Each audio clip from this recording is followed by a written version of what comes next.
ರೈತ ಬಾಂಧವರಿಗೆ ನಮಸ್ಕಾರ. ಇದು 5 ಎಕರೆ ಕಬ್ಬಿನ ಪ್ಲಾಟ್ ಇರುತ್ತದೆ.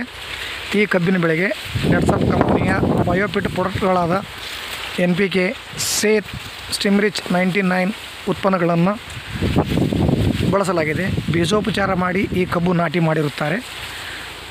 ಈ ಭೂಮಿಗೆ 2 ಬಾರಿ ಸಿಂಪರಣೆ 2 ಸಲ ಭೂಮಿಗೆ ಕೊಡುವುದರಿಂದ ತಪ್ಪಲುಗಳಲ್ಲಿ ಉತ್ತಮವಾದಂಥ ಬೆಳವಣಿಗೆ ಬಂದಿರುತ್ತದೆ ಹಾಗೂ ಭೂಮಿ ಅತಿಯಾದಂಥ ಮೃದುವಾಗಿರುತ್ತದೆ. ಸೇತ್ ಮತ್ತು NPK ಬಳಸುವುದರಿಂದ ಭೂಮಿ ಅತಿ ಮೃದುವಾಗಿರುತ್ತದೆ. ಅತಿ ಮೃದುವಾಗಿರುತ್ತದೆ. ಉತ್ತಮವಾದಂಥ ಗಣಿಕೆ ಆಗ್ತಾಯಿದೆ. ಒಳ್ಳೆಯ ರಿಸಲ್ಟ್ ಇರ್ತದೆ. ನೆಟ್ಸಪ್ ಯಾವಾಗಲೂ ಸೂಪರ್ ಹಿಟ್. ತಾವೆಲ್ಲರೂ ಬಳಸಿರಿ, ಇನ್ನೊಬ್ಬರಿಗೆ ತಿಳಿಸಿ.